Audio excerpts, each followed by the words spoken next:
and gentlemen, welcome to Supernova V! Our opening contest is set for one fall, and is for the RWR World Revolution Championship.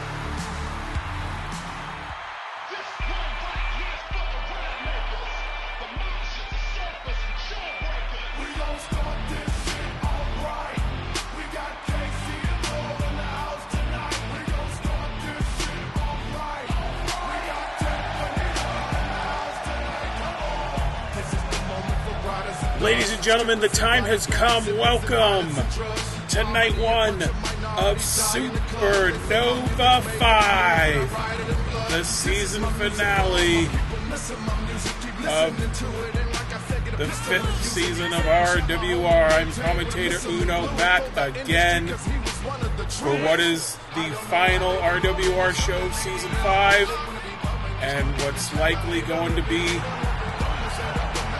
the final show of RWR as a whole. We're going to kick things off right with the World Revolution title on the line.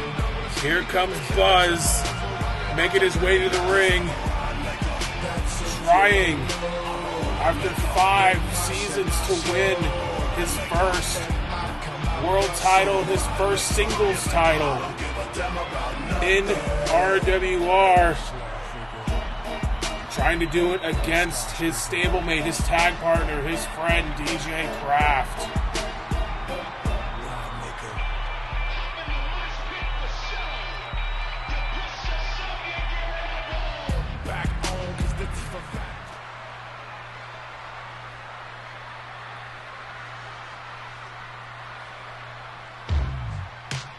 And here comes the King. Very interesting. Right off the bat, I'll say. Not in his big match King attire here tonight. Just in his normal look. Does that mean he's not taking Buzz seriously here tonight? Not trying to introduce the usual intimidation tactics he brings to a big-time title match. I guess that remains to be seen. But for Buzz, he got to this point after, I would say, a house money run at RFTA. The different format this year for the tournament. Buzz made his way all the way to the final before losing to Travis Sanders in that final. But he confronted Kraft at the end of that show after his championship match and said, friend to friend, man to man, give me a shot, and Kraft obviously gonna oblige. And I guess the question is now is, does Buzz still have a little bit of gas in that tank? Or did he run out of fuel just at the worst time? We go to ringside for introductions. Introducing first, the challenger. From Dallas, Texas, this is Big Bad Buzz.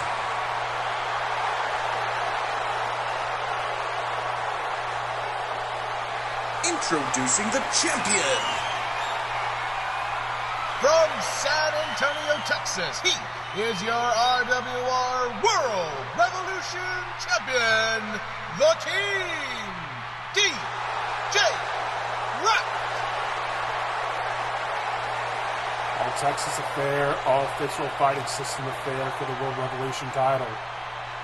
No matter what, I mean, the belt's going to stay within the family. It's just who in the family is going to hold it for possibly the final time as well. Who knows if there's going to be an RWR Season 6 or any sort of continuity with the brand or the belts. So really, for all of our title matches here tonight, including this one, it is who becomes the final champion. One last chance. Buzz starts off early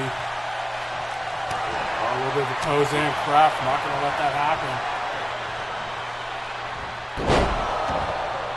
And like I said, Buzz with the Cinderella house money run in RFTA, so would have called him the 24 seed in that tournament. He made it all the way to the final. But he did lose that final, and it's a favor that he's in this match here tonight. And, you know, more to the point, does he have anything left? Can he best a man that he's known for almost probably the entirety of his career? A man who certainly has more accolades on his belt. The 12 Intercontinental Championship defenses, never been duplicated since. The multiple World Revolution title reigns. Of course, the tag reign with Buzz, making him a Triple Crown winner. These two know each other better than anyone else. I think it's just going to take one mistake, one slip up from either man to decide this one here tonight.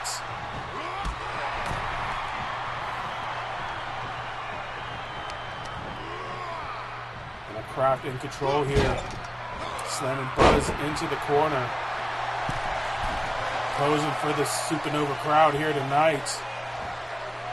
And of course, you got to remember, this is a singles one-on-one match. This isn't the match that Buzz brought to RWR. Hold on, quick cover, and only one cover. This isn't the match Buzz brought to RWR. Another splash. The KDF rules match. There's no cage. It's not knockout or submission only. I mean, there's submissions, but it's pin one fall as well. So. Is that going to favor Kraft in this matchup? Because Buzz didn't quite get everything he wanted. Maybe if he won RFTA, he would have gotten his title stipulation for this one, but he's lucky enough to get the title match, so he's got to get it done the right way. Not the right way, but the normal way.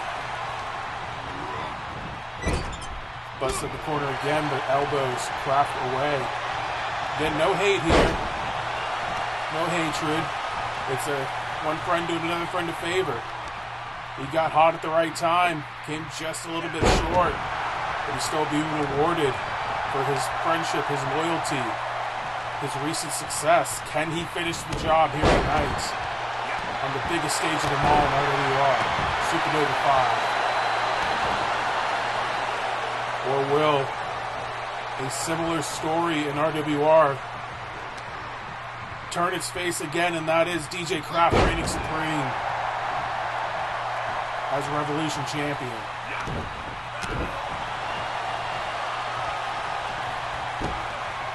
Nice backbreaking neckbreaker combo from Kraft. I think he's looking for something, but decided against it. Instead, back in the ring. I guess giving Buzz a little taste of his own money, his own medicine, and he's going to pay for it. Power slam from Big Bad Buzz.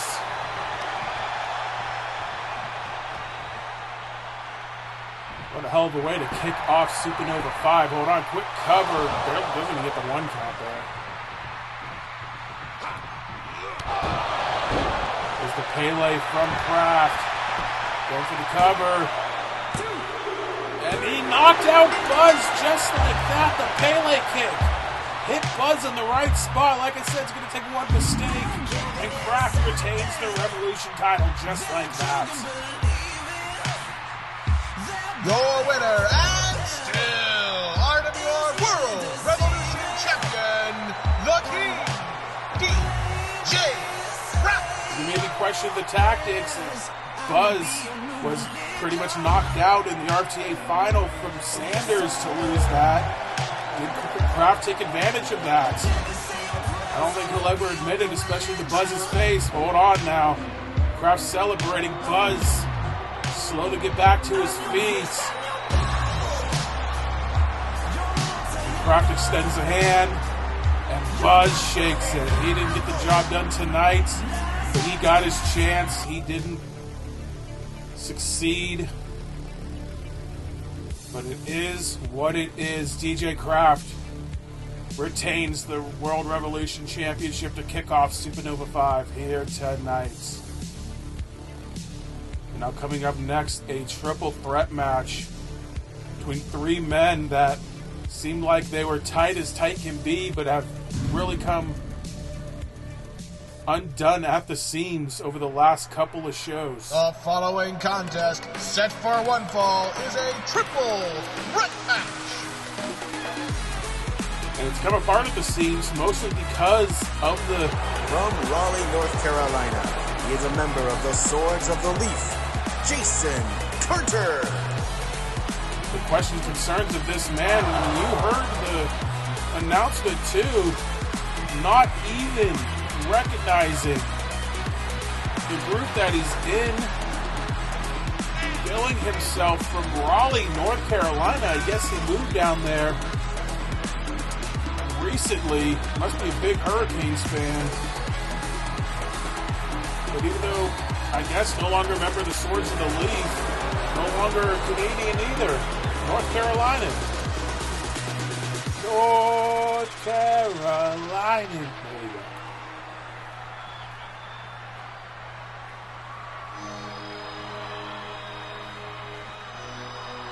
And here's the man probably in the middle of it all.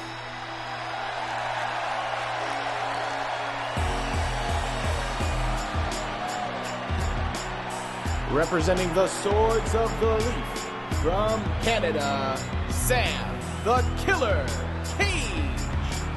Well, Cage still keeping the Swords of the Leaf moniker in his title, from Canada. Still representing the country proud, but like I said, a man really caught in the middle of this. Of course, we'll talk about Mike Burke's side of the story when he comes out. We'll certainly have all the time in the world to do that during his entrance, but for Carter, he just really got fed up with Burke's orders and demands and what he was trying to do to Jake Rogers and Davey Rogers, licking my ass and everything over these last few months, and really disappointed with how Burke was presenting himself as Intercontinental Champion, a belt that Carter obviously would have loved to hold. And seeing it being mistreated and treated like a toy. I mean, we just saw DJ Crowd the last match, the man who put the belt on the map with 12 title defenses. And Burke just making a mockery of it, and everyone that tried to come after it. Carter just had enough, and you saw at the last show, he was fed up with Burke in the loss, didn't even bother trying to help Burke at all, still got caught in the crossfire. And then there's Cage, I mean, he's been Carter's partner for the last couple of seasons, and obviously still loyal to Burke, kind of caught in the middle here of the crossfire, being punished for not picking a side by both men.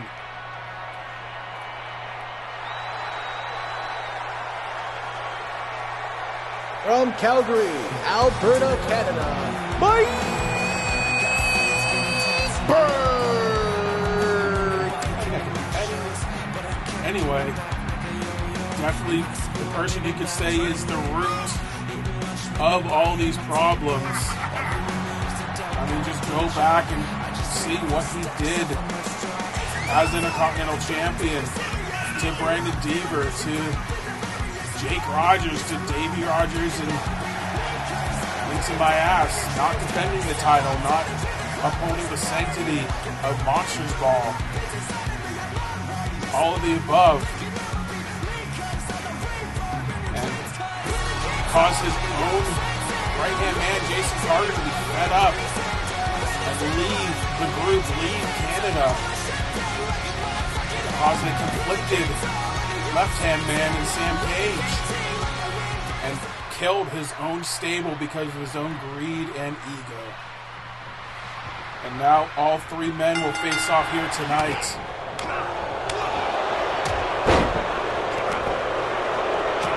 Carter in the silver pants, not even wearing the red, the Swords of the Leaf red. That tells you all you need to know right there. Cage in just the red with the little silver trim on the trunks, and Burke has the silver trunks on the side. submission tonic from Carter. And there's Burke posing, no shock there. And that was Cage posing, and Carter taking down Burke. See, I'm already confused. Cage is the one in the corner. They're again conflicted, not choosing sides. Carter making the choice for him. Like I said, both men mad at Cage for not picking his side. Hold on a second. C4 from the top. Carter firing on all cylinders. Fed up with the Swords of the Leaf, and limits the 2 count on Cage. Obviously, Carter himself has an offense that's certainly hard to hate in this crowd behind him here tonight. There's the red arrow from the top, and Burke breaks it up. Oh God, this has been all Carter so far. Another standing C4 on Burke, the man who rooted Carter out of his own group. Like I said, Carter would have loved to have been Intercontinental Champion, and every week seeing Burke make a mockery of the championship and being the champion. Finally hit his boiling point. Ron Cage to the outside. Carter. Knees to the face. Burke busted open. Is it going to be over just like that? Carter again. Oh, God. I think Carter got busted open somewhere, too. It's not stopping him. Heading to the top. Red arrow, but Burke got the knees up. The damn snake Mike Burke's trying to slither his way out of another situation. Looking for the stroke, but no, Carter fighting his way out of it. Dropped it to the back of the head. And again, Cage just can't pick a damn side. But maybe he is picking his side, letting Carter do what he wants to Burke. But he's going to pay for it regardless. Well, flips from Carter, he heads to the top. Once again, red arrow on Cage connecting the cover. 2. He got him! And just like that, Jason Carter. Maybe he made the right move. Your winner, Jason Carter. He did pin Cage, you have to note that. Not Burke, but Carter victorious here at the Swords of the Leaf Explosion in Supernova V. Could be a nice jump start for wherever Jason Carter may land in the future, outside of RWR.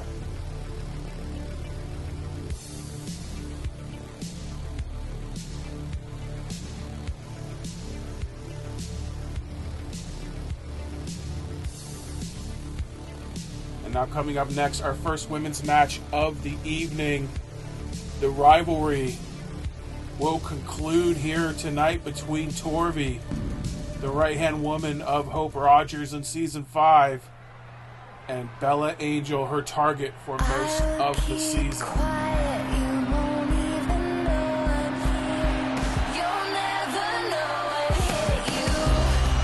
Ladies and gentlemen, this is the seductress, Bella Angel. It started some time ago with Bella Angel returning Alice Faithburn from the wrath of Torvi, and Hope Rogers trying to do the right thing, mend her bridges that she burnt in the past. It ultimately became the ire of Torvi for the rest of the season. I mean, these two had a match earlier, which saw Torvi just lay waste to her, but Bella has tried to remain a thorn in her side throughout, trying to help anyone that crossed Torvi and Hope's path, including people like Ellie Richardson. She'll get one more shot at trying to upset Torvi here tonight.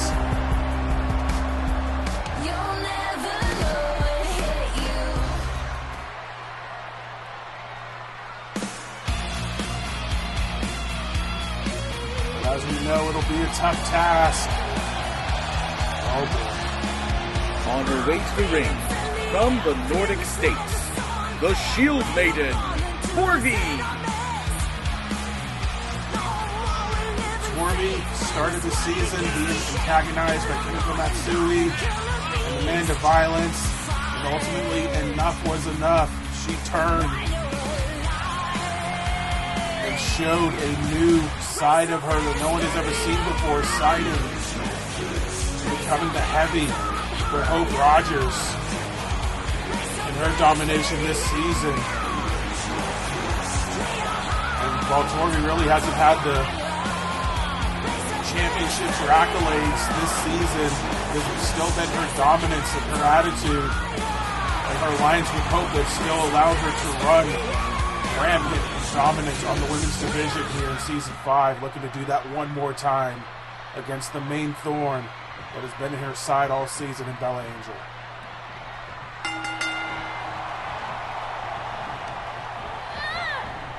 And here we go, like I said, Torvi has beaten down Bella Angel time and time again. Can Bella finally crack the code and get her ultimate revenge on the Shield Maiden? Certainly enjoying stomping the foot down onto the face of Torvi, but that taunting's not going to get her anywhere. And she's certainly not going to overpower Torvi. Good God. Cannot be making those mistakes again, Torvi, the power slam.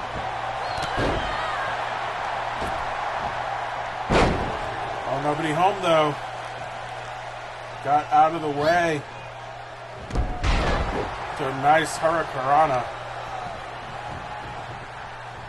You got to think in that last exchange, though, has Bella already been beaten down enough by Torvi? I mean, they were both pretty close to get up at the same time. Alabama slam from Torvi. Bella already in trouble here, much like the previous times. It's time going to be a flat circle here tonight for Bella Angel. And really for Torvi for that matter too. It's business as usual, right? Oh, God. Hanging her out to dry on the ropes. Now Bella trying to make Torvi tap out. Good luck with that.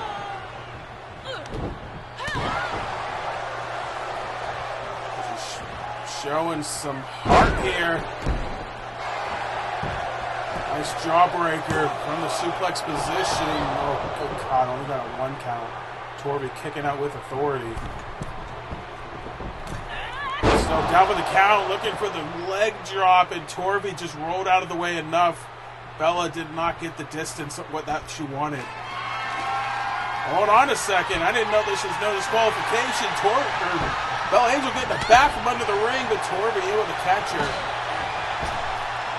Sends her out to the other side. Just what Torvi needs, a weapon. Hold on, they're getting close to me. Gotta save the water bottle. Yeah, go for the Spanish table. Nobody cares about that. Oh, God, sent into the galaxy of the barricade there. Torvi again, no. Bella slipping out. Trying to get back into the ring, but gets caught again by Torvi. Good God. Into the barricade once more. Oh, God. Oh, no. Torvi going under the ring. She's got a kendo stick and right across the back of the head of Bella Angel. Bella fighting back, takes the stick out of Torvi's hand, and now she's wailing on the Shield Maiden. Oh my God, she just broke that stick over Torvi's head. And then Torvi just shook it off and ran her over. Unreal. Torvi, a kendo stick was broken over her head. She just shook it off like it was nothing.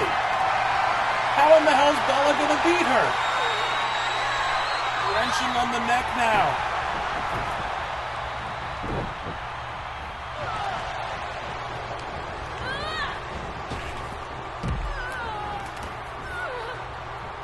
Torvi sent to the outside.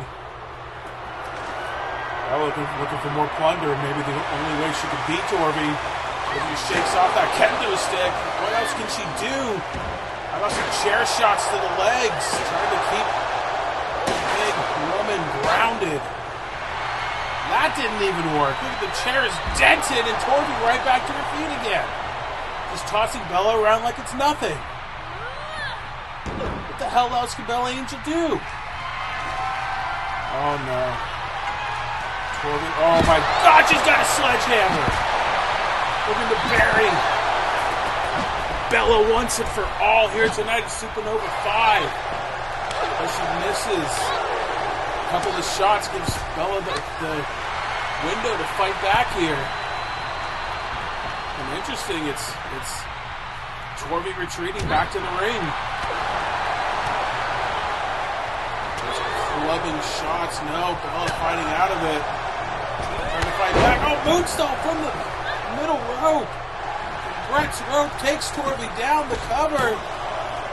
2. Oh, that was a close one, I would say. Oh, Bella, remember that bat. She's beating down Torvi with the bat. But again, nothing. Torvi right back to her feet like it's nothing. She's got to be feeling something, though. No human could just shake off weapon shot after weapon shot. And Torvi's still with the strength with the stalling suplex.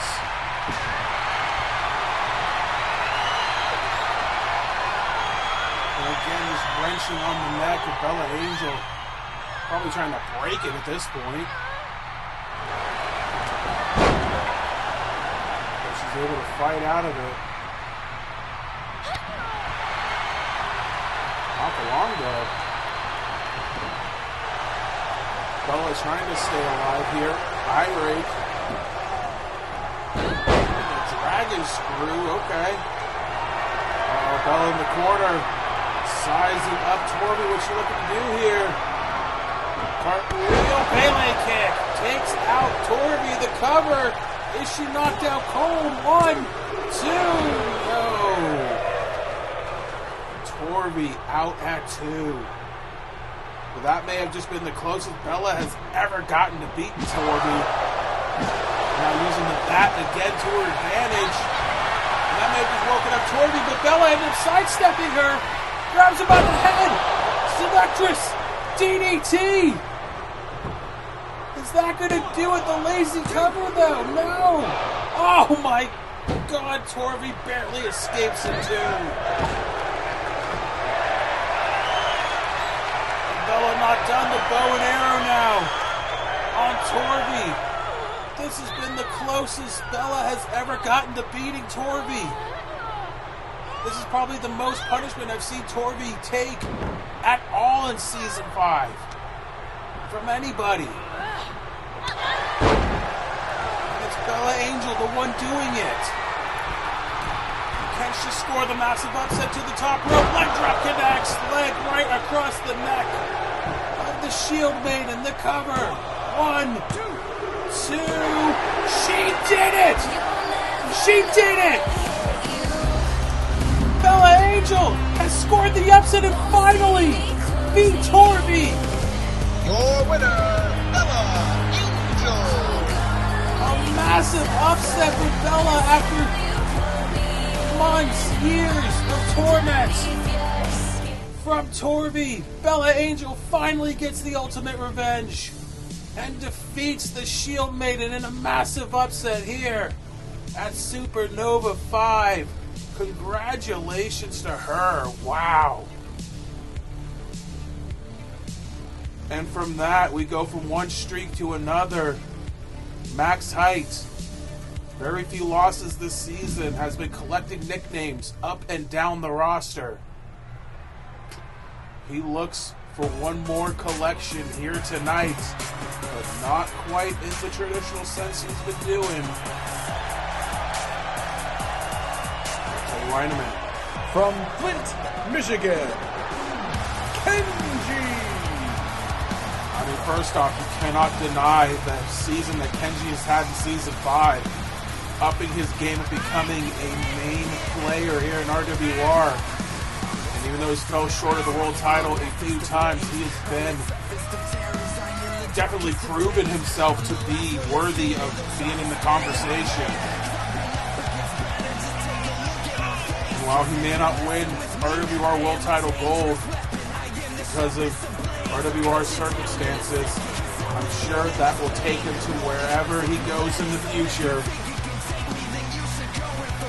where he will be successful there.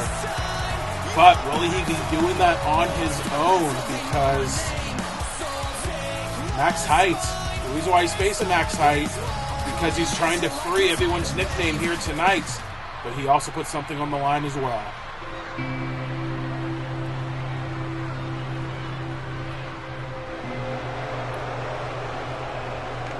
Ladies and gentlemen, making his way to the ring, once again, he is the nickname collector.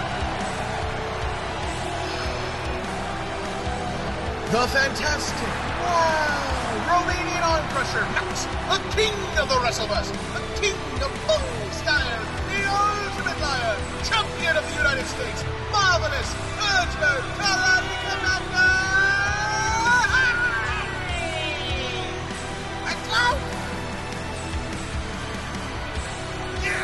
Hell of an effort there from our ring announcer. There's all the nicknames Max Height has quote-unquote won this season. But he wants a little more here tonight. He's a little tired of doing everything on his own. He wants a helper. He wants a servant to collect nicknames for him in the future, wherever he may go. And that future I told you about Kenji having as a main player elsewhere, he may not have that future if he loses his match tonight. He will be forced to be Max Height's servant in collecting nicknames.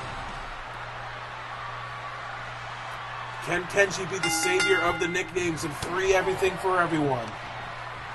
Will the nicknames be released, or will Kenji, and it says it there, servant, butler, whatever you want to call it, he will have to be Max Height's collector for him. Height bean kicks him from the top rope, the cover. 1, 2, no.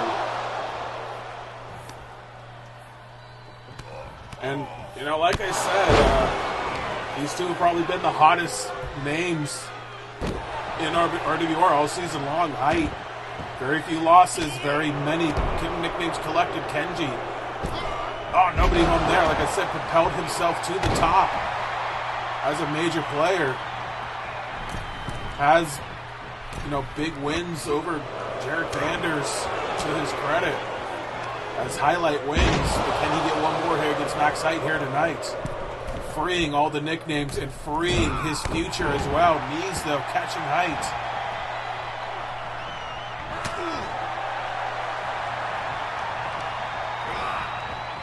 This Height slipped to the outside front of our table. Hold on.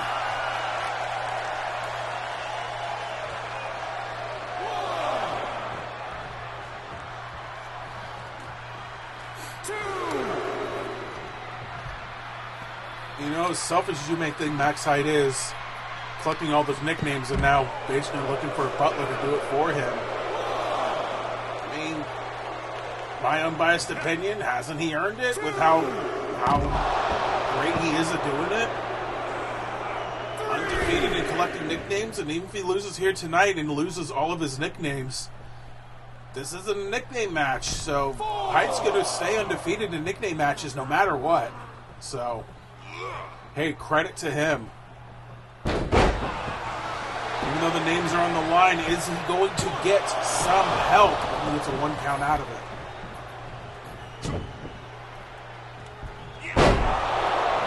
You got to think for Kenji, you know, as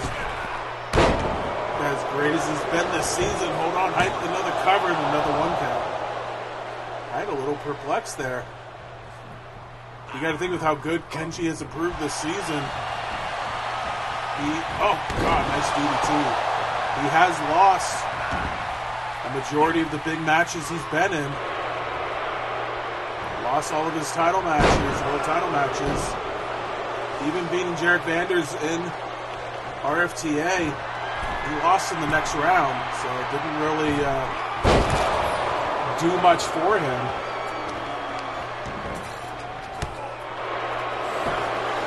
But can he get the job done here tonight? Another cover from Height, gets two.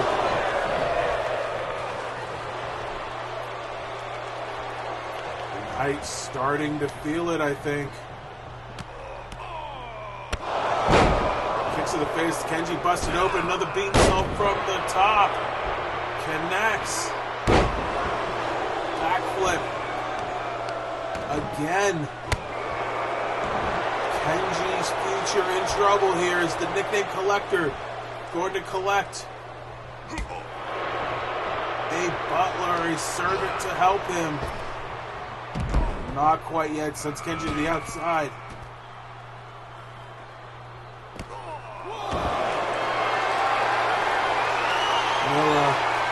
Referee counting here, and I never really thought what would happen if there's been a draw of any sort.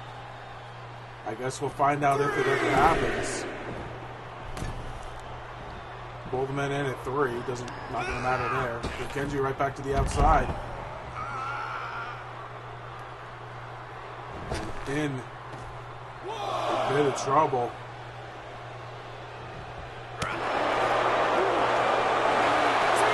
Delivering double damage to each other. Looking to head up the ramp with a triple damage. No. Back inside. Kenji trying to recover, and they have just tricked Height to go back to the outside. Kenji makes him go off the post.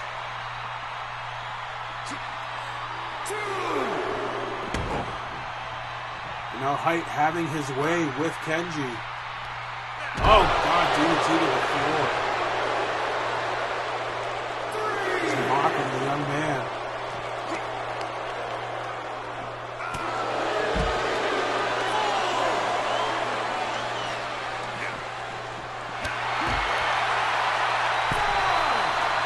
Kenji able to escape, gets right back at the ring. Oh, God! Went for it. Oh, Max Height got out of the way. And that may have just cost the young man on the outside. Height wrenching on Kenji's arm. He knows he can't win on the outside, just trying to deliver the double damage punishment to Kenji. Kenji able to get back in at 4. Trying to recover in the corner there, stretching out those limbs. And, oh, hold on, Poison Rana! Catching Height! He may have lured him in again. Super kick. From Kenji to cover. 1, 2. No! Height barely escapes at 2. Oh, man, he almost just freed up all of those nicknames. But Kenji not done. Picking him up. Brainbuster! Lands and he floats over with the cover. 1, 2. He did it! Kenji has freed all the nicknames. Ladies and gentlemen, the nicknames have been released. The National Nightmare is over. Your winner, the Master of the 450, Kenji. Oh my God, I didn't realize that. Kenji just won Max Height's nickname? Unbelievable. I don't know if that's just the ring announcer going into business for himself or not, but hey, run with it, kid. It's yours. But now coming up next, the Barroom Brawl. The Lunar Express and the Bar Breakers. Go at it in the bar. The Lunar Express enter the bar. There's a ring in the bar. Are you kidding me? And apparently William H. Bradley's the referee? How is that fair for the Bar Breakers? Well, here come the Bar Breakers. Entering the ring inside of this bar. It's the real indie shindy, brother. And of course, This bar brawl is brought to you by Rip Power's Real American Whiskey. We'll hear more from our sponsor of this match later on. But why this has started, the Bar Breakers won the tag team titles from the Lunar Express after making Bradley get so drunk that he almost had alcohol poisoning and couldn't help his boys in the title match, essentially making it a tornado tag, giving the Bar Breakers the shock upset win and the title victory. But then, at our last show, the Bar Breakers lost their titles to Cool Combat Club, and it was revealed later by Bradley and the Lunar Express that they spiked the drinks of the Bar Breakers and basically gave them the same fate that they tried to give William H. Bradley. They almost had alcohol poisoning. And you gotta think how much tolerance these two guys have with alcohol. And that caused them to lose their titles, and now these four going at it here in a bar brawl. The Bar Breakers wanted it, their rules, and they're getting it. And the Lunar Express, they may be old school, but they certainly perform old school as well. There's Ethan Hale drinking on the job. Going on a quick cover. Very slow count from Bradley. I'm not sure if he's ever going to give the Bar Breakers the win. I don't know how he became the referee, but all I do know is all four men were required to have some sort of a VAC entering this match. Couldn't be sober for this bar brawl. Not allowed.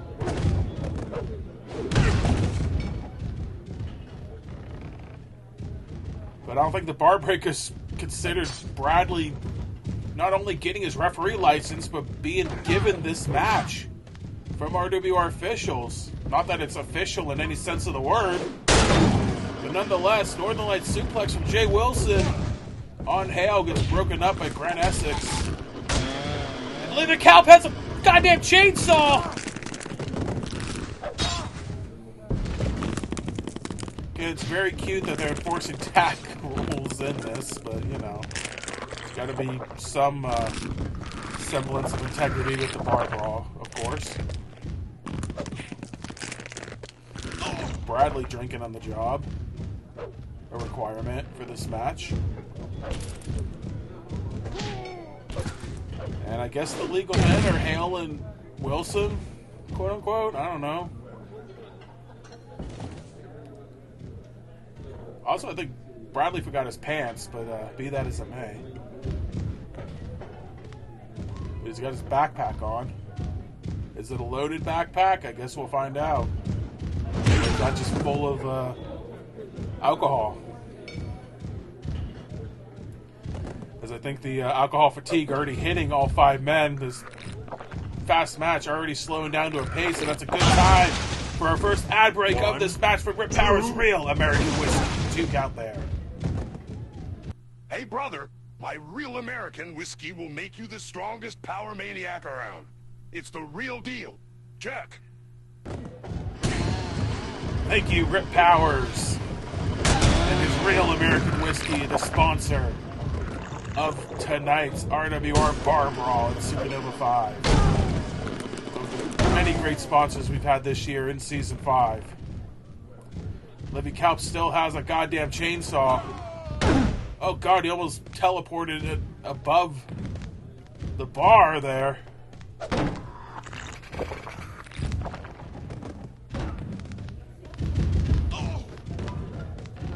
As all four men, I think, may have drank a little too much. I've heard puking, I've heard coughing. They can barely stand. Kalp still has the goddamn chainsaw. He's gonna use it to put Ethan Hale in a leg lock. Alright. Oh my god, he tried to saw Essex in half, and I think Essex blocked it with that pool cue. Saving his fucking life.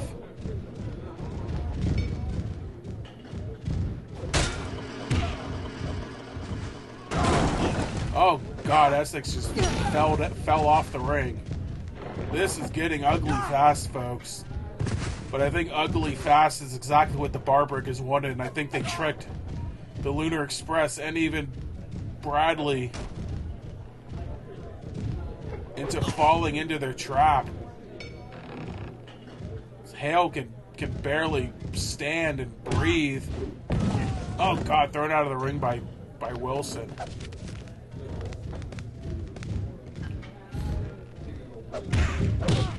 And right back in by Kaup. The cover. 1, 2. Obviously slow from Bradley. Gets 2 out of it. I'm sure he'll be a little more quicker if the Lunar Express were to be the ones to cover. Kaup with a smoke break. That's not good for you. Don't do that. That's gross.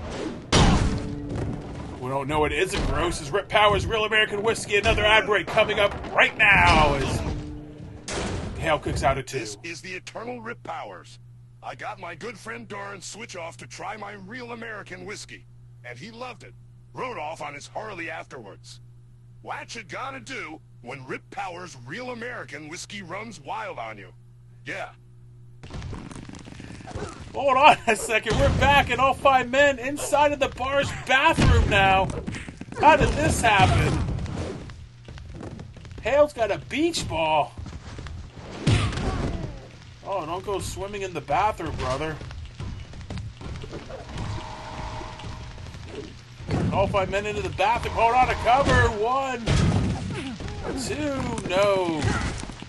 Counting with the piece of pizza. I wouldn't need that after slamming it on the bathroom floor. And hold on, Jay Wilson's going to play us a song. No, don't need that. Yeah, that's gross. Get rid of that. I think Levy Kaup was choking out Brad Essex, not like William H. Bradley cared at all.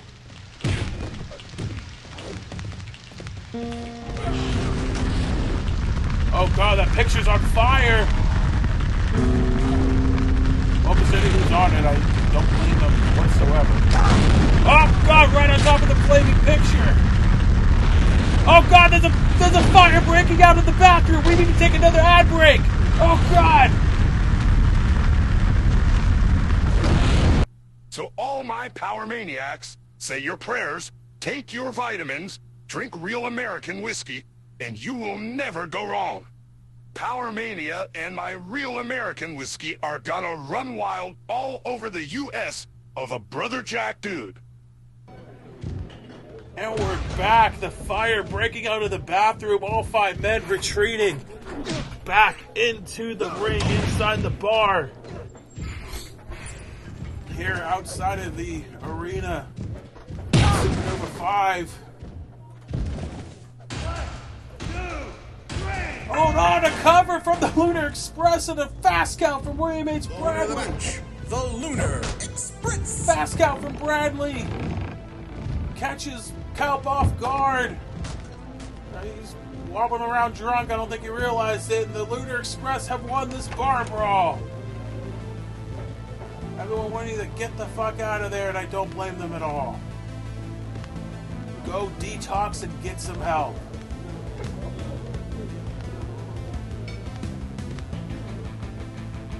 Kaup doesn't even know where he is. Oh God, he just vanished.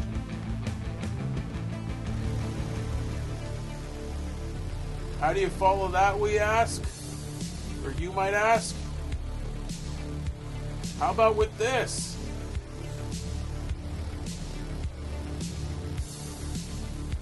The television title on the line. Former allies turned enemies. Andre Baker will defend the TV title against the man he won it from, Titan. But he also stole the title from him The as following well. match, scheduled for one fall, it's for the RWR Television title.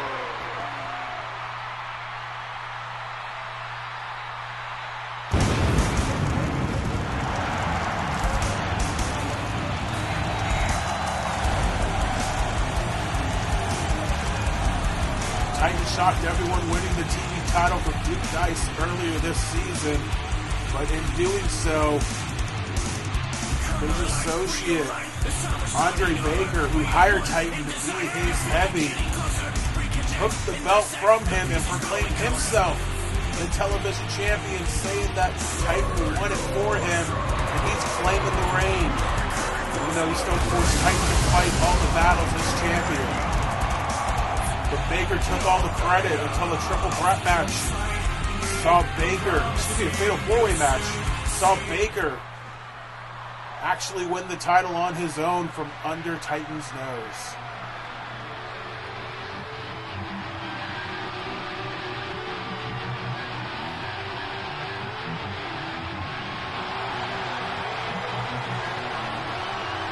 Here comes the actual champ. I mean, gotta give him credit. He actually earned his title reign as TV champ. But, former Golden Ticket holder, the former World Revolution champion, certainly stooping to new lows to become the TV champion here tonight.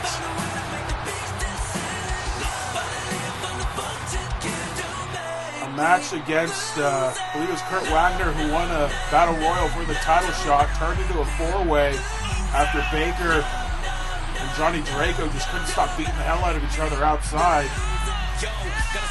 Turned into a four-way for the belt with all four men, and Baker stole the pin and stole the title. Still celebrated with it, but this time it was official. He stole the belt from Titan right under his nose. And it was enough to anger Titan enough to finally get a brain cell in turn on Baker, taking advantage of the big blue monster, leading to this match here tonight for the television title. And you see Baker not taking Titan seriously whatsoever. Why should he after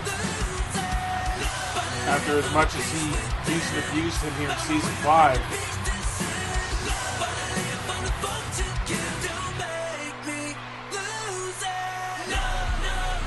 That's what it's all about, the television championship on the line. Introducing first, the challenger. He is a former co-television champion. This is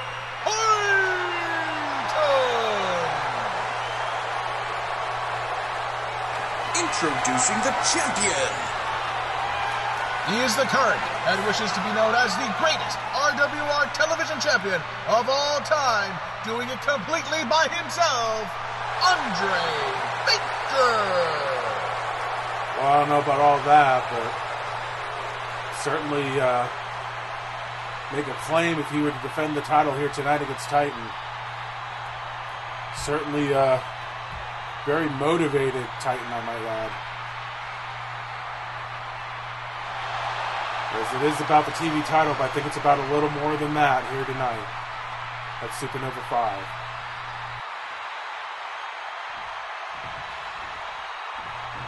And here we go, and hold on, Titan out of the gates, Titanfall, centering the ring, hold on, the cover, 1, 2, oh my God, Titan just defeated Andre Baker just like that, and has won the TV title in record time. Ladies and gentlemen, your winner and new RWR television champion, Titan! Talk about motivated Again! Thank you, ring announcer. Talk about motivated right off the bat. Titan hits Titanfall, shocks everyone, including Andre Baker, and has won back, for real this time, the TV title. And for the first time, is finally able to celebrate as the television champion. Good on you, Titan. Well done.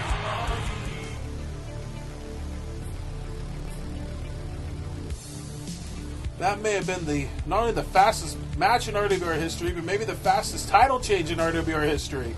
And there's definitely a couple that I can think of. But now coming up next, a battle royal to determine the Women's Phoenix Cup winner. The men got to determine their winners of Beach Brawl. The women will determine theirs right now. The following contest is the Women's Phoenix Cup Battle Royal. The only way to eliminate your opponent is to throw them over the top rope. We will start with 2 competitors with a new entrant every 30 seconds. The last competitor in the ring will be your Women's Phoenix Cup Battle Royal champion, for whatever that means. That's right.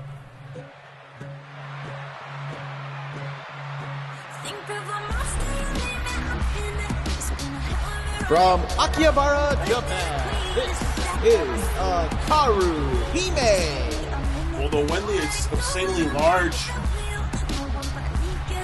Phoenix Cup trophy, that's for damn sure. As here comes Akaru Hime, entrant number 1 in this battle royal.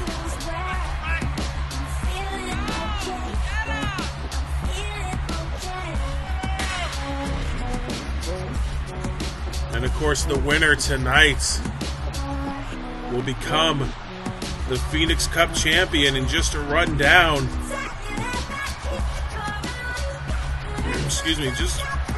just to run down those past champions for the Women's Phoenix Cup: Kimiko Matsui, Hope Rogers, Jennifer Jett, and last year Amanda Spade.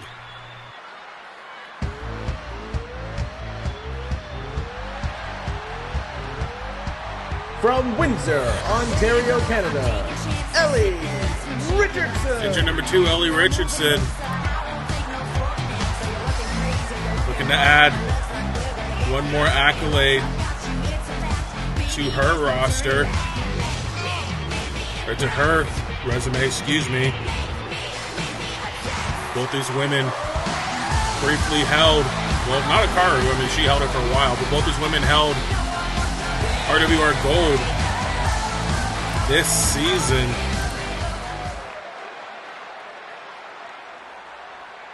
And here we go, the first 2 in the Women's Phoenix Cup. Like the ring announcer said, every 30 seconds we're going to be getting a new entrant here. I believe there's 10 women in this matchup. And here comes number 3.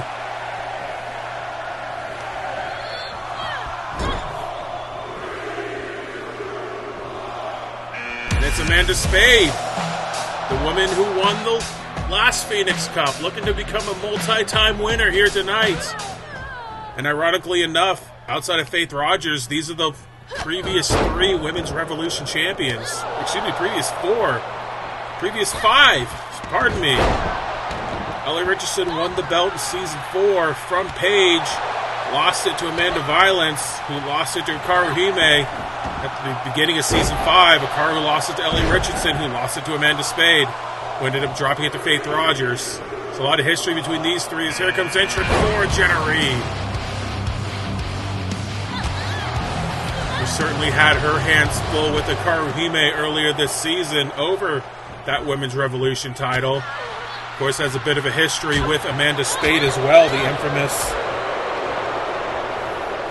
being knocked out in a first blood match.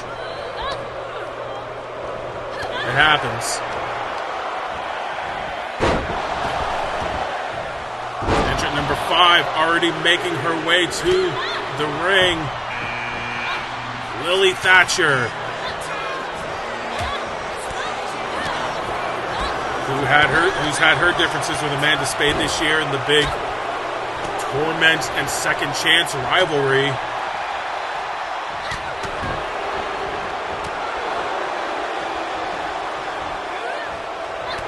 Lily Thatcher also a finalist in the first Women's Phoenix Cup tournament as well. Hold on, Ellie Richardson eliminated. Just like that, her hopes and dreams end. An early exit from Supernova 5 for her. Not what she wanted is Dallas Carino making her way to the ring. Cashed in her golden ticket to start this season. to win the women's title is Amanda Spade eliminated. Another shocking elimination. Wow, we won't have a repeat winner, at least from her.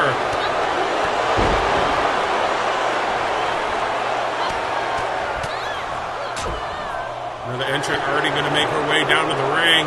Number 7, Jennifer Jett. I stand corrected. Jett, the 3rd Women's Phoenix Cup winner. Defeating Laura Alberts and Hope Rogers to win that one in Season 3. It's been a up and down season for Jett, I would say. Got cashed in on to begin this season, just really hasn't been the same. This year, win here would certainly help put a cap on a disappointing season. Here comes number 8, and one of the reasons why Jett has had a disappointing season. Madeline Ward shocked the world by defeating Carino to win the women's title earlier this year.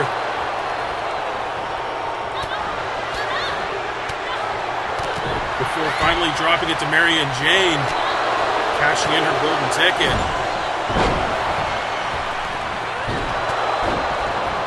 2 women already eliminated in this match, 2 more to go. Entrant number 9, about to come down. And it is Marianne Jane, there you go. Golden ticket winner, women's champion. Can she get the triple here tonight with the Phoenix Cup? Would certainly stake her claim as Women's Wrestler of the Year in Season 5, I think, if she were to do that. Hold on, Lily Thatcher, eliminated by Dallas Carino. Using her ass-based offense on Jett.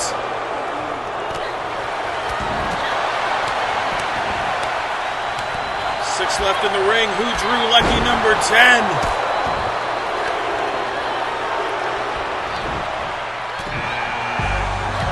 And of course, it is Olivia Taylor. Came back from her massive injury in Season 4. Had a couple of shots at the women's title, fell short. On both occasions. But looking to come home with some sort of hardware here tonight in the Women's Phoenix Cup. And there is your final 7, just like that.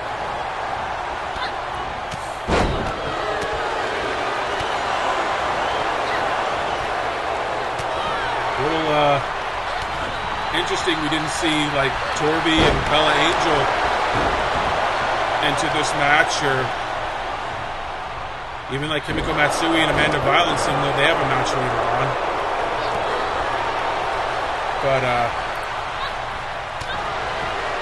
don't know. Sometimes I guess you got to choose. And outside of Jennifer Jett, no one else in this match has won the Phoenix Cup. And let me check my notes here one more time. Outside of Jennifer Jett, nobody in this ring has even made a final with that elimination of Lily Thatcher. So,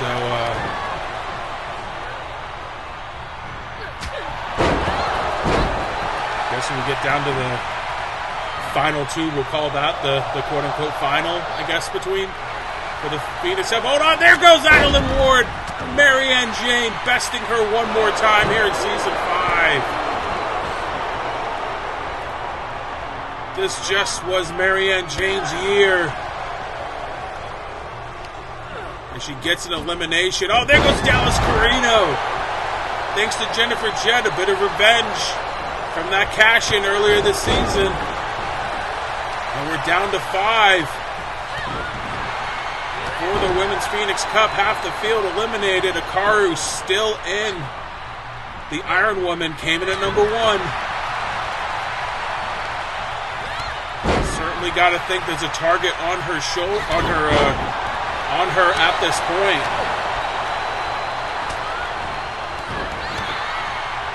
Jenna Reed in trouble here. Sent in the ropes, but able to fall down. Jet and Olivia renewing their rivalry one more time between them and Adeline Ward, the Battle of Australia. That Olivia Taylor won this season. Still calls herself the Queen of Australia because of it. I don't even think they have queens. You know, my Australian knowledge I know from The Simpsons. Hey, Mr. Prime Minister. Andy. Can't call herself the Prime Minister, but she calls herself the Violet Queen of Australia. As it says on her arm. At least it says Violet Queen. Oh, hold on. There goes Jennifer Jett. Eliminating Jenna Reed. We're down to our final four. Hikaru Hime was sizing up Olivia and was saved by Jett, ironically enough. Hikaru Hime, Jennifer Jett, Marianne Jane, Olivia Taylor, the final four of the Women's Phoenix Cup Battle Royal. Who will take home the hardware and the title of Phoenix Cup winner to close out Season 5 of RWR. And if a Season 6 of RWR were to ever happen, we'd certainly be first in line for any sort of title consideration. Hold on, Marianne Jane skinning the cat, no! Jet tried to eliminate her, but Marianne able to save herself and get back into the ring. Olivia now in trouble in the corner. Karu, number 1, trying to eliminate number 10, and she does. Just like that, we're down to our final 3. Can Hikaru Hime run the table here? Just like her quick rise to dominance in the early half of Season 5. Trying to shock everyone once again and win the Phoenix Cup. But she's recovering in the corner. Marianne Jane taking it to Jennifer Jett.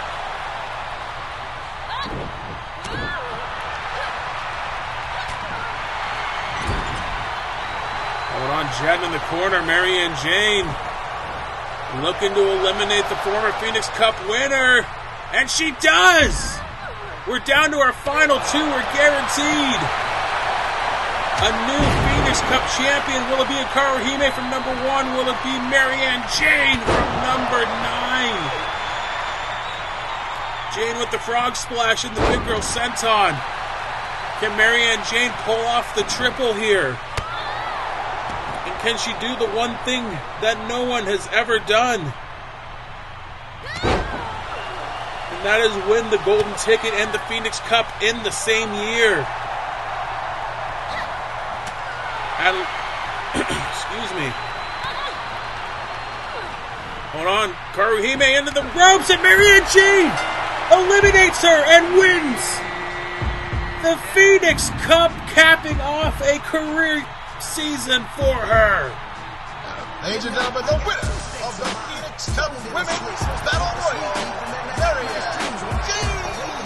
Unbelievable. Marianne Jane won the Golden Ticket, won the women's title, and is now the Phoenix Cup winner. Congratulations to her. What a season for Marianne Jane. And what a way to cap it off. But now coming up next, tag titles on the line. Will it be a handicap match, or will Cole Rayner get his wish and reunite with Donovan Payne as Shake Shack?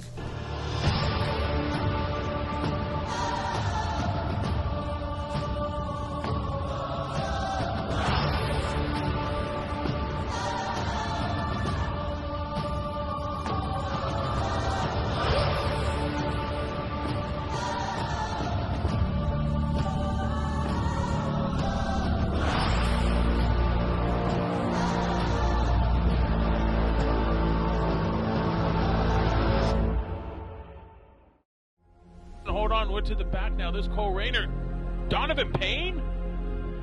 What was that all about?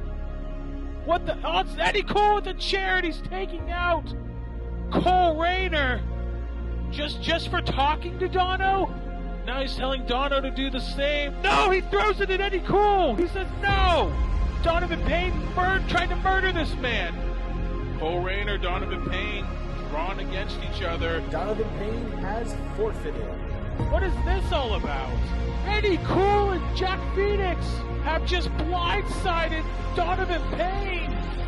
The Cool Combat Club has just won the tag titles. What the hell is this? Cole Rayner taking out the new champions.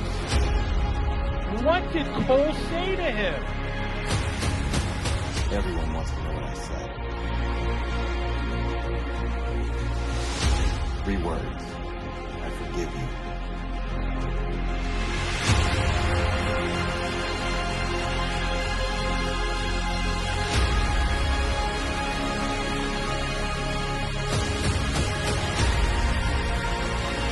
Join me at Supernova. Let's make things right.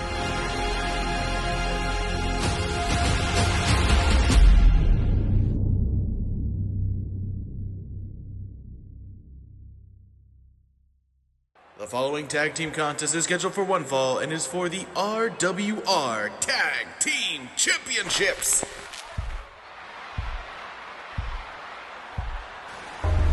Will Cole get what he wants? Shake Shack. Wait a minute. Yes, he Making their does! combined way to the ring. This is Cole! And the newest member of the Dudes with Attitude, Donovan Payne. Together, they are the Shake Shack! Donovan Payne making his choice. Cole Rayner forgive Donovan Payne. Donovan Payne has forgiven Cole Rayner and the Shake Shack back together under the Dudes with Attitudes banner. And for the first time since Supernova 3, when Donovan Payne turned on Cole, the Shake Shack is back and are fighting for the tag team championships.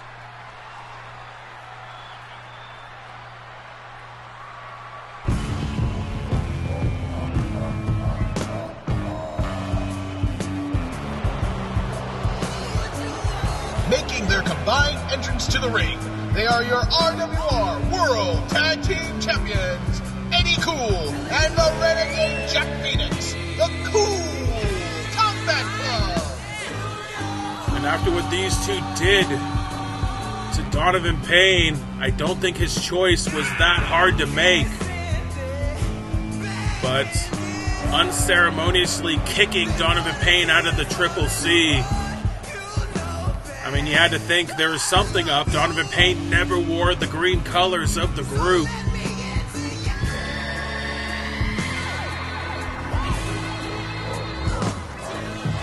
But there are the champs, and that's what it's all about. The tag team championships on the line.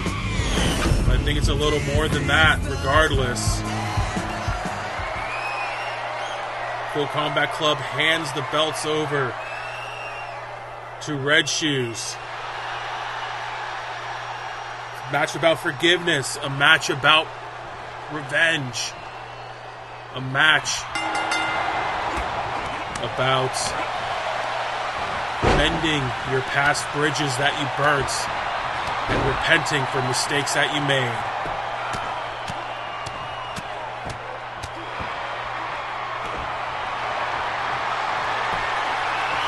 Or was Donovan Payne's choice a mistake of his own, and the Cool Combat Club about to show why here tonight? And interestingly enough, both teams agreeing to traditional tag rules here. No tornado tag. You would think the tornado tag would benefit the champions, but I think they're willing to make this a traditional tag match just to prove a point to Donovan Payne and to Cole Rayner for sticking his nose in their business. But if you were to ask the Cool Combat Club, there's the cover, Eddie Cool blocking Red Shoes. Kind of tells you all you need to know right there. But if you were to ask either Jack Phoenix or Eddie Cool, they trimmed the fat and got rid of the weak link in Donovan Payne. So Cole can have him for all they care, but they're going to make him pay for his choice once more. Nice bridging German suplex from Phoenix. We saw a different side of the Cool Combat Club here in Season 5. I mean, they brought in Max Silverstein to the ranks, but really ever since Jack Phoenix had his scuffle with former tag partner Honey Roy Palmer, I think Eddie Cool decided they were done playing nice, and it was shit or get off the pot time in the Cool Combat Club.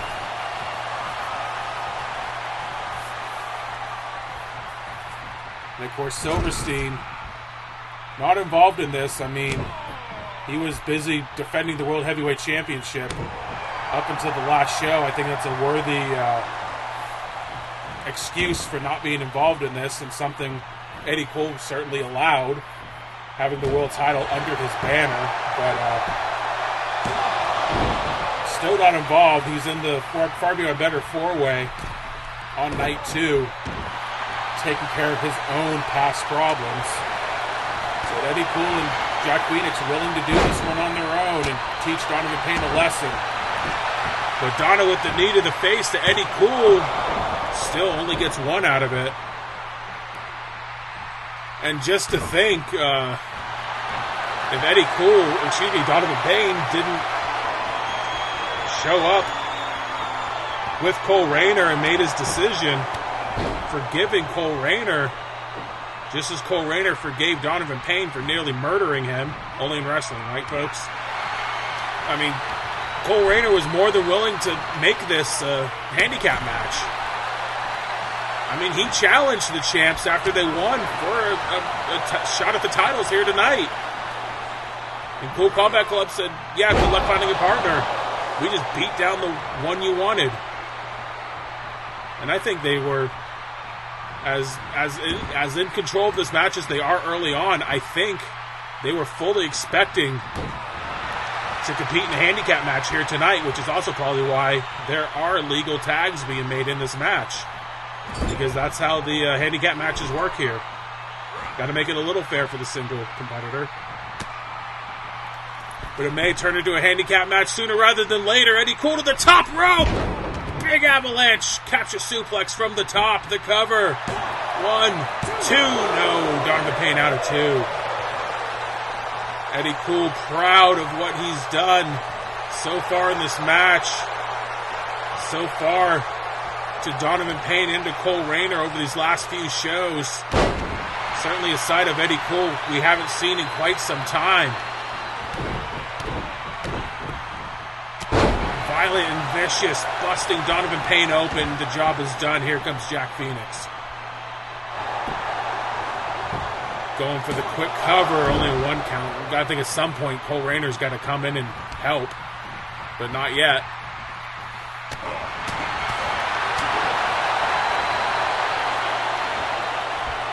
Nice capture power slam from Phoenix.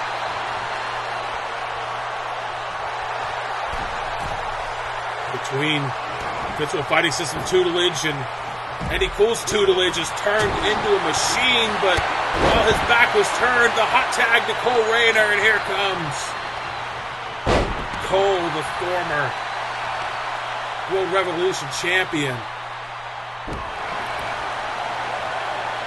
And not many times do you see, excuse me, hold on, quick cover from Cole, nothing there. Not many times do you see the main event of last season's Supernova 4. Cole Rayner defeated Donovan Payne for the Revolution title in a no DQ, no countouts fight. Let's get down to it. To teaming up here in Season 5 for Tag Team Gold. And like I said, even going back to Season 3, they were teamed up as Tag Team Champions.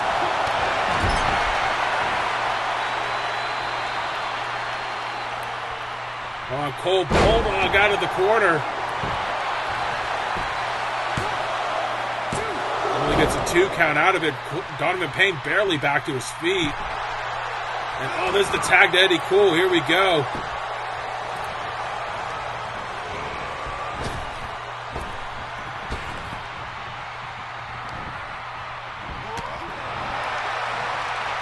And again, oh God, just dropping Cole on his head.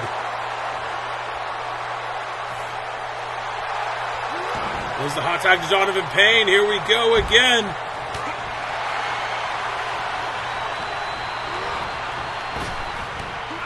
And like I said, Supernova 3, Cole Rayner, Donovan Payne lost their tag team title match. Ended up being won by Johnny Draco, Kurt Wagner, but didn't help that Dono turned on Cole. Then the entire saga came to a head at Supernova 4 where Cole beat Donovan Payne.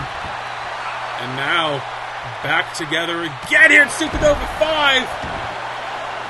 Blindsided knee from Donovan Payne to Jack Phoenix, but now he's alone in front of my table. Soaking in the crowd's admiration, but paying the price for it.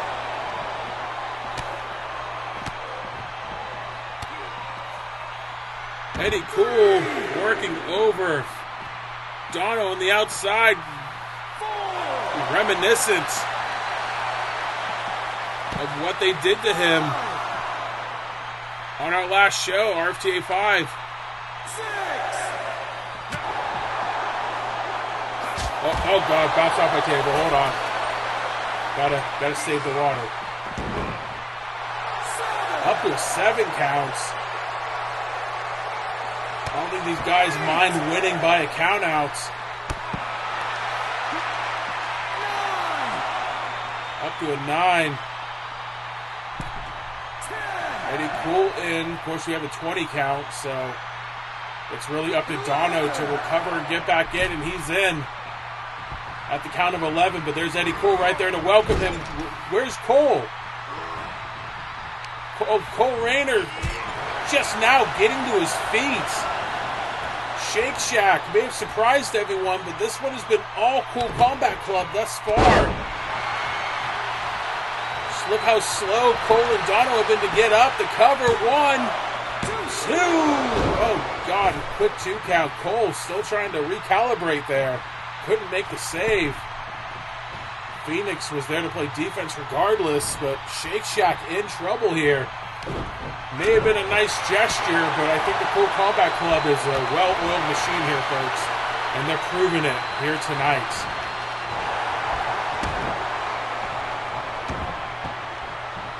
But Dono barely able to escape tagging in Cole, but like I said, Cole just barely recovered. Does he have anything even left in the tank? Yeah, I'd say so. Oh, God. It's a Guri kick into the backflip. Cole Rayner may have found his second wind here.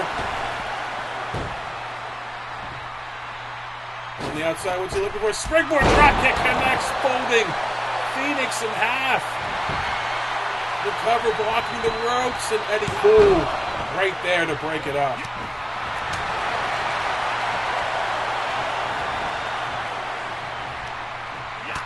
Hold on, Cole Rayner. Drop kick to Cool, sending him to the outside. Cool Combat Club no longer has the numbers game. It's Shake Shack. Head scissors from the top. You can see the blood streaming down Donovan Payne's face. Phoenix just whipped into the corner. Oh, there's the tag. What are these two looking to do? Up and down. Donovan Payne now the legal man. Big spinning knee to the face. The cover. Eddie Cool still taking now. 2, 3. Shake Shack has done it. They've forgiven each other. They've reunited, and they are the new tag team champions.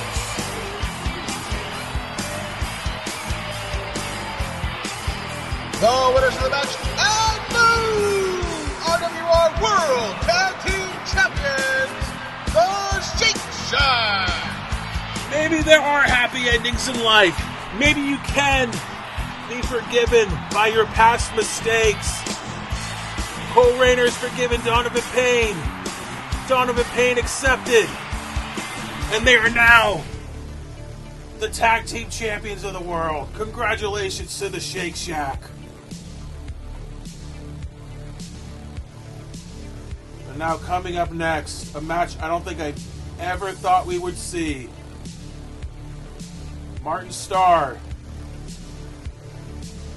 versus Jarek Vanders in an exploding ring death match.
And here we go, no entrances because we are not in the arena. I'm recording this commentary remotely from ringside, but we have a special ring set up outside of the arena, safe from any danger from anyone here or the fans, obviously.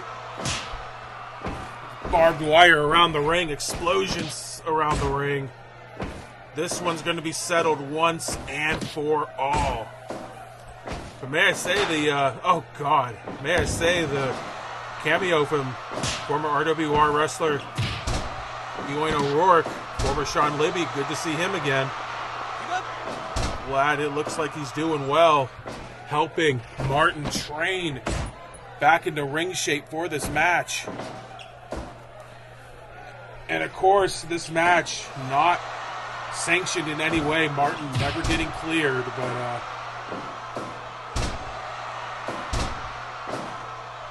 it's still being settled here tonight, once and for all, in the semi-main events of Night 1 of Supernova 5. Of course, after this, the unification match between the Women's World Champion, Hope Rogers, and the Women's World Revolution Champion, Faith Rogers, mother versus daughter.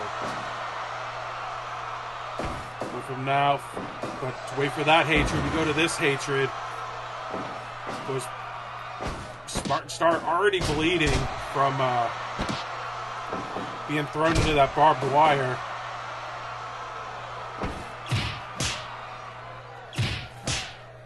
Oh God, exchanges back and forth between the two. Only been a couple minutes in, and you can tell, despite all that training, the ring rust still kind of there for Martin.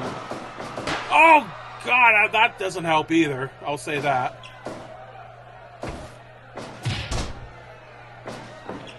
Being thrown right into that exploding barbed wire around the ring.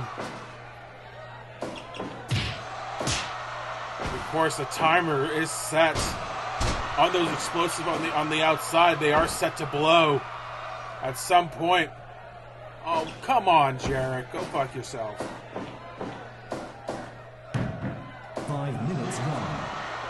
Keep up. Keep up. Of course, this is one fall, but you gotta think these guys are gonna go until someone's not moving or possibly not breathing. The roll-up from Martin only gets a 1. If you remember, knee to the face. Jarek leaving Martin for dead. In the parking lot of Supernova 4. And took away Martin's entire season 5. Almost took away his life, almost took away his career. But here he is, fighting for it against his former friend. And even go back to season 3. The last match, Donovan Payne turned on Cole Rayner. They ended up making amends. These two saved RWR in general in the main event of Supernova 3. And it still wasn't enough. I mean, time will tell if these two will ever forgive each other, but it may be a while. It may be until both their times end. I don't know. And for both, they're hoping one of them happens tonight. As Martin sent it to the barbed wire again, and Jarek just soaking in the booze. We do have the live crowd mic'd inside of this area as they're reacting to this match as Jarek sent it to the barbed wire for the first time of the match. But is it for naught? One on a roll up from Vanders. 1, 2, no.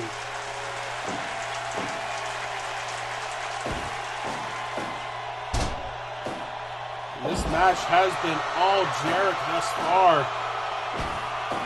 So, gosh, certainly the fresher of the two has been very active here in Season 5, but Martin sends him to the barbed wire again. Up and down with the FU. One way to say that to him. German into the corner, but look who's back to his feet first. It's Jarek Vanders. And again, mocking him with that chair. But Martin not falling for it this time. Roaring elbow to the back.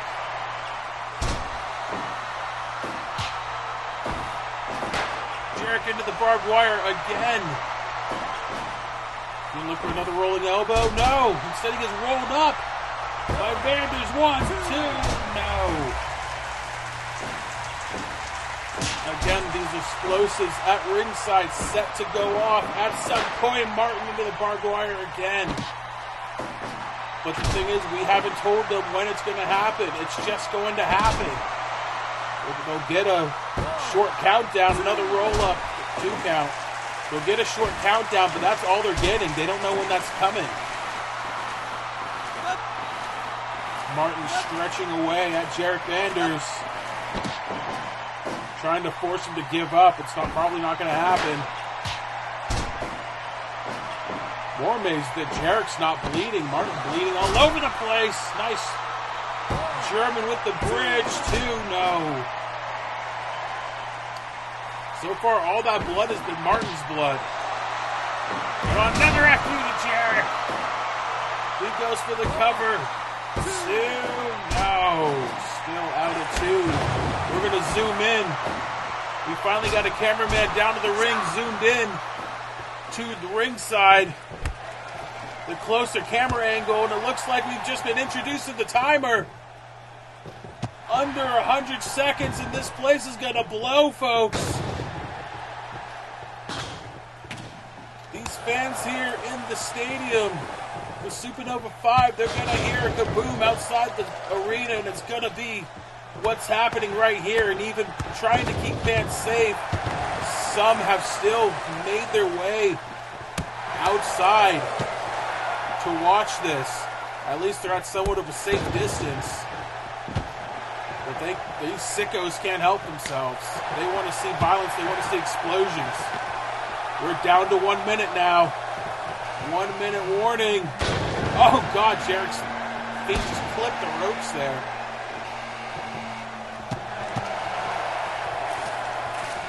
Oh, my God! Jarrett sent into that barbed wire. He has finally been busted open.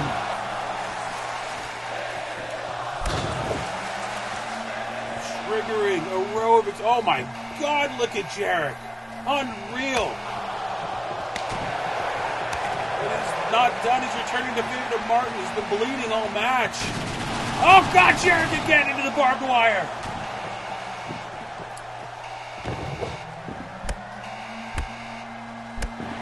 Down to 15 now. Brace yourself, folks.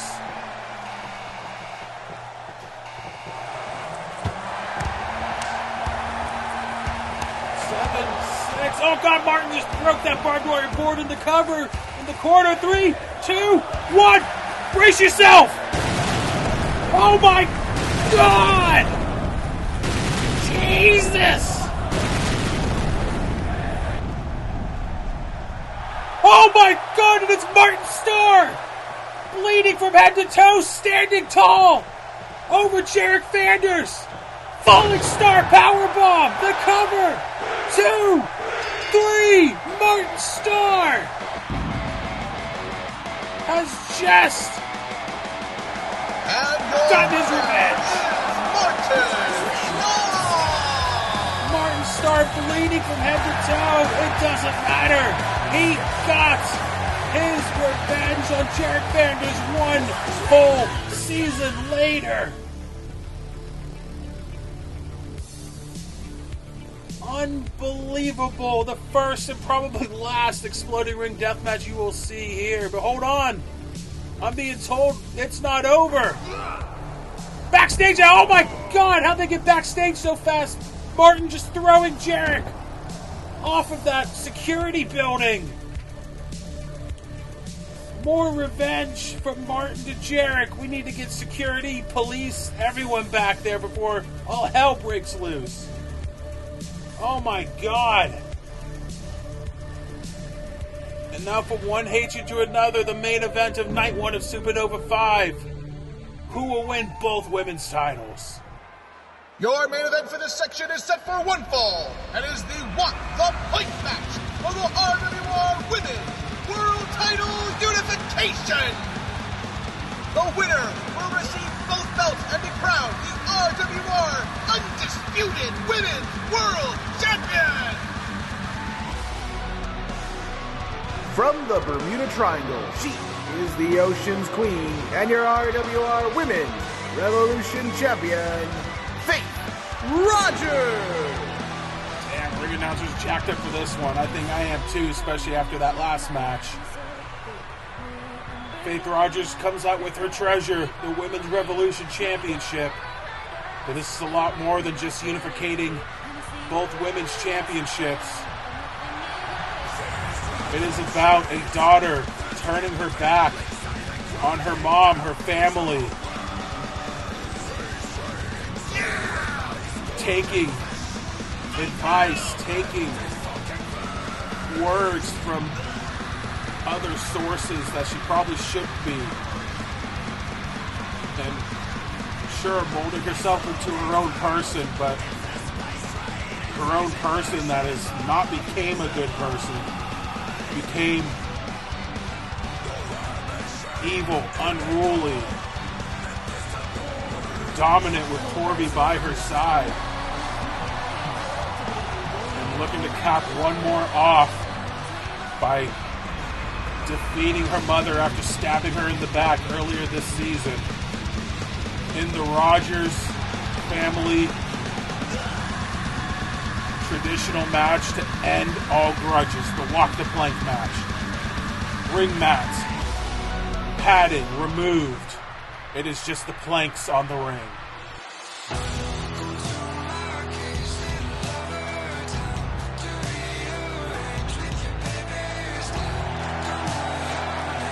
from the Bermuda Triangle, the RWR Women's World Champion, Hope Rogers. Here comes the women's champion, Hope Rogers. She won the belt a few shows ago. But in doing so, she shocked everyone by entering the RFTA Women's Tournament as the champion and won the entire thing. And this was her demand as the winner of RFTA. Title unification match against her own mother in a walk the plank match to end her once and for all. And officially forge herself not as the daughter of the Rogers family, but as herself, Hope Rogers. Doesn't need her family, doesn't need the legacy, doesn't need to be a Nepo baby. She has changed her entire attitude between seasons 4 and 5 and throughout season 5. Will it pay off for her here tonight against her own mother? And here we go, our main event of night 1 of Supernova 5. And again, got right on the wood. And you may remember this happened earlier in RWR's life between Davey Rogers and Jake Rogers. Davey wanted to be his own man. Jake wanted Davey to be the next in line, the next captain, if you will. These two battled it off. And Jake realized that Davey can be his own person, and the two reconciled. And buried the hatchet between the two. And as you see in season 5, Davey right there to defend his father when need be. But this one's a little different. This one feels personal. Hope, I don't know what she's trying to prove, but she is trying to prove something. And like I said, season 4, she was put, she was put with people like Apathy, people like Olivia Taylor, just giving her probably advice and words that you probably shouldn't be given. And it has completely changed the outlook of Hope Rogers. Oh, God. Joining forces with Torby and just running rampant on the women's division here in season 5. We saw Bella Angel defeat her bully Torby earlier tonight in a shock win. Will Hope Rogers' plan become shipwrecked by her mother?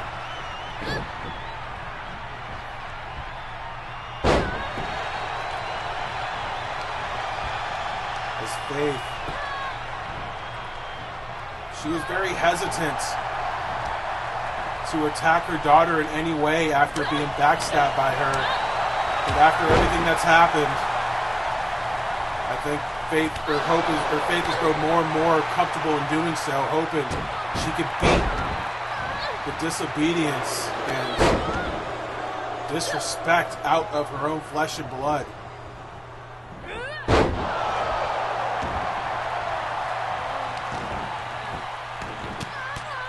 Faith continuing the attack on Hope. Of course, we thank you for joining us for night 1 of Supernova 5. There still is one more night to go here for Supernova 5 before we call it a show, call it a season, and quite possibly just call it here at RWR. But the show's not over yet, folks. We still have plenty more to go, including this main event match. Not only settle personal differences, hopefully, but to determine the undisputed women's champion. Will hold the women's championship and the women's Revolution championship.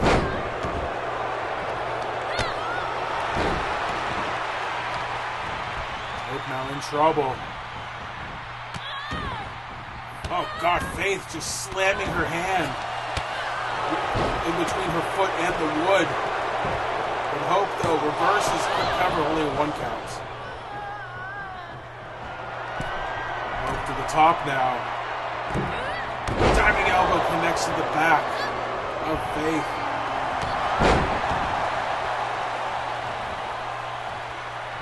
I believe this is also the first women's match to main events a Supernova, so an obvious congratulations to both of them, well deserved. But I don't think this is quite how,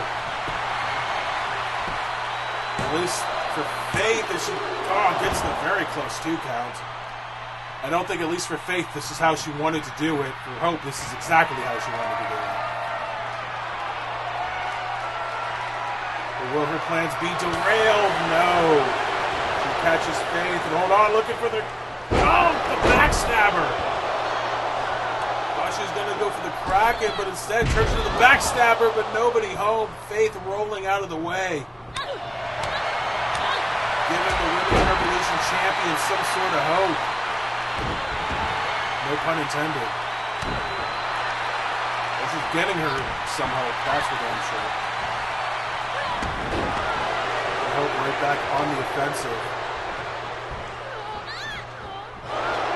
You got to think, too, a younger Hope Rogers seeing the first Walk the Plank matches a few seasons ago, seeing Josh Wolf, Lily Thatcher break away from the Rogers Foundation themselves, and certainly getting quite some inspiration from that. And you know damn well that Lily Thatcher had her niece's ear when she wanted to do the same. She finally pulled the trigger. But much like Lily a few years ago, Hope suffering the same fate in the Walk the Plank match as did Josh Wolf to Jake Rogers in the course of night 2. Much like that, Chris Jones and Jake Rogers will be in a Walk the Plank match after Chris himself broke off from the Rogers Foundation. Like I said, man, time's a flat circle.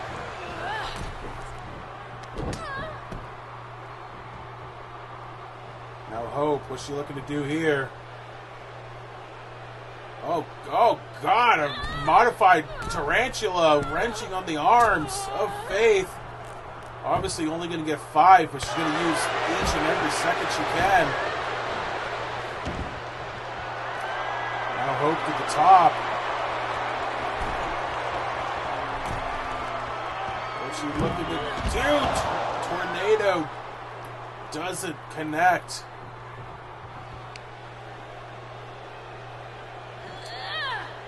I don't think she got all of it, but she did get all of that. That's for damn sure. Getting the double damage in the process. Oh, God.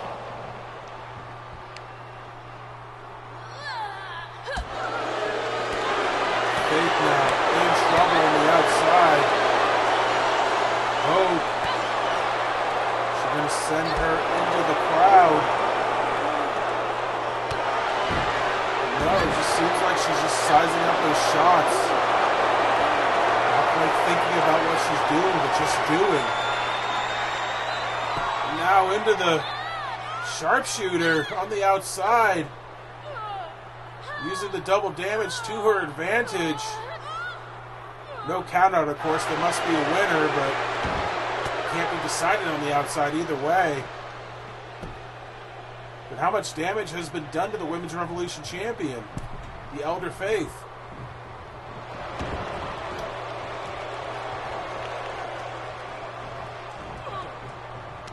Well, Faith sizing her up. Wrenching on the arm there. Oh, hold on. Using that arm again against her, slamming her down to the wood. And now punching away at the head. Is Faith going to foil Hope's plans here tonight? And not only ruin her betrayal, but ruin her dreams of becoming the undisputed women's champion and being the top dog here in the RWR in the women's division. When it's all said and done.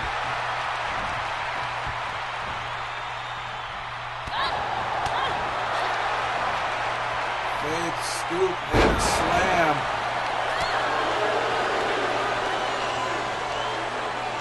Another one, no. Hope reverses. She's looking for that flip. Pile driver, she does. Lands it, 1, 2, no. Faith able to barely escape it too.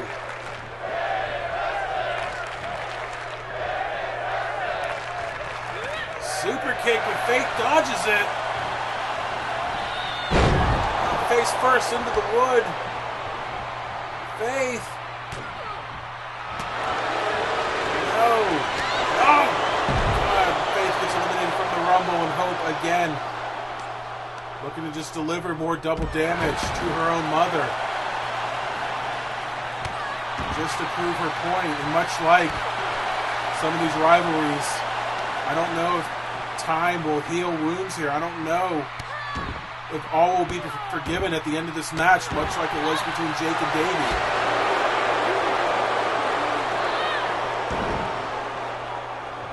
I think at the end of the day, win or lose, Hope is just going to be her own woman, and Faith's just going to have to accept that. She is no longer her daughter. She's no longer the little Rogers kid anymore.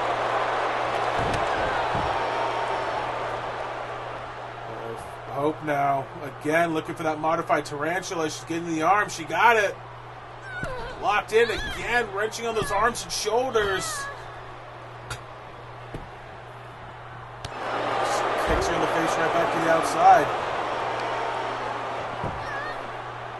But I gotta think, just for the sake of everyone involved, hopefully one day these two could be on the same page once again. As mother and daughter.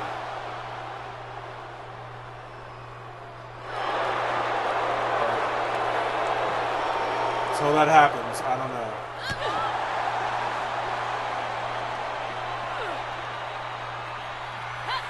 Oh, got Hope off the barricade there.